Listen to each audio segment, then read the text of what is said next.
A crazy taxi of a very different kind to Sega's seminal arcade hit is the star of Sybo Games' Intergalactic Racer.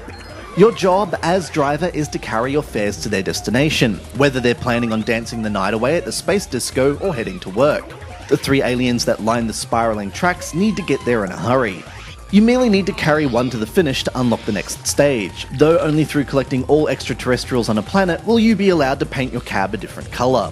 Along the route you can pick up antimatter to top up your income, while slick driving moves will earn you a fortune in tips, even if the scores don't seem to amount to an awful lot. Still, it's a challenge amassing a decent tally given the increasingly daft level layouts. Tracks twist and fragment into several lanes, sometimes narrowing, and often splintering into small pieces, leaving huge gaps to leap with a tap of the touchscreen. The trouble is that many of the lanes are red herrings, and you often won't know you've taken the wrong route until you reach the end and realise the road you should have taken is hanging in space above you. At this point, you'll be deposited much further back down the road, having likely lost any chance of a worthwhile tip. At least you keep all the aliens you've hoovered up along the way. Exacerbating these issues are the tilt controls, which simply aren't fit for the purpose.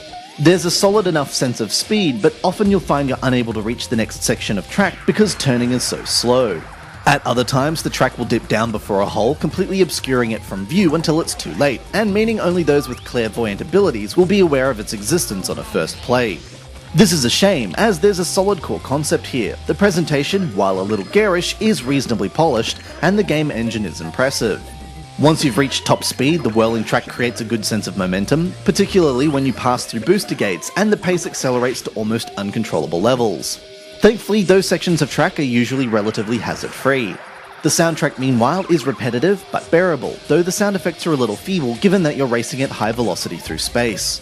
An option to customize controls, or even just to tweak the sensitivity of the gyroscope, would significantly improve the game, and more cohesive and satisfying track design could really do justice to the central idea. As with most other iOS failures, though, it's not the concept but the execution that falters. Cosmic Cab isn't far off being worthwhile, but even in a relatively quiet week for quality new releases, we'd struggle to recommend it.